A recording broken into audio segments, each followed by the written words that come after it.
Up front now, Barbara Ress, former executive vice president at the Trump Organization and author of All Alone on the 68th Floor, How One Woman Changed the Face of Construction, and Jack O'Donnell, former president and chief operating officer of Trump Plaza Hotel and Casino. Both of you have extensive personal and professional knowledge of the president with all those years working for him during the period the new tax records cover. So, Barbara, let me start with you. You worked with him in this time. We see $1 billion in losses. The president says, oh, this is just the way it was done. It was sport. What do you say?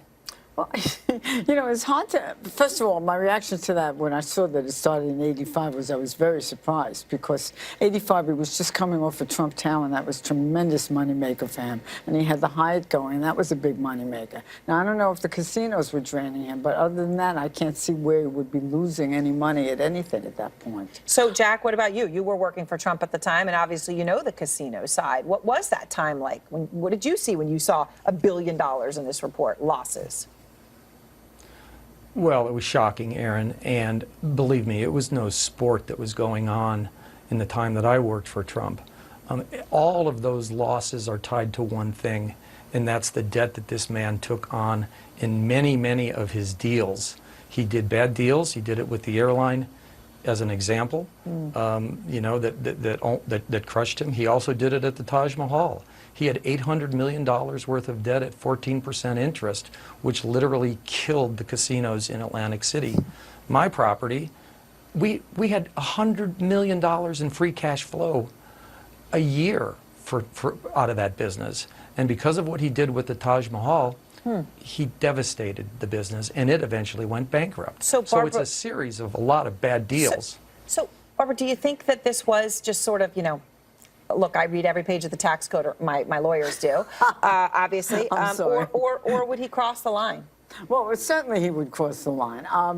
Tony Schwartz raised the question, is he the worst businessman or the best cheat, or the worst cheat? And he definitely is the worst cheat. He's not the worst businessman. He's not a good businessman. But as Jack says, when he started getting involved with the plaza and the airline and, you know, even the boat, and the Taj Mahal, that's when he really started losing money. That's why, that's why I said I qualified the beginning, '85, '86, and then later, absolutely. Later. So, Jack, let me ask you, according to the New York Times, right, year after year in this time, Trump was a loser. He was losing more money than nearly any other individual taxpayer in the United States. In 2 of the years, he was the biggest loser in the United States by a factor of 2, okay? And he despises losers. Here he is. This group of major losers, they've been stone cold losers, the elite. To crush the loser terrorists. They are nothing but thugs and criminals and predators, and that's right, losers. We have a bunch of losers. She's got a temperament of a loser. I know a lot of words, but somehow loser is so nice. It's just a good word. Except for when it applies to him, Jack?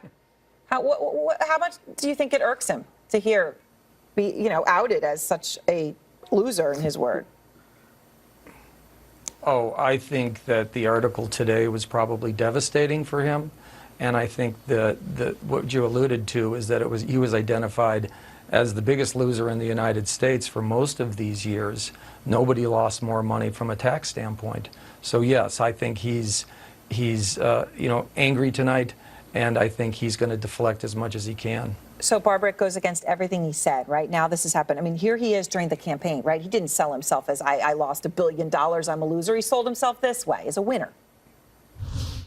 I have made billions of dollars in business making deals. I'm self-funding my campaign. I'm putting up my own money. I have more money than all of them. Turned out I'm much richer than anybody ever thought. I have more money than anybody by far. I say not in a braggadocious way. I've made billions and billions of dollars dealing with people all over the world. It's an image, Barbara, that he cultivated on The Apprentice. It's so core to who he is. Here's that. I'm the largest real estate developer in New York.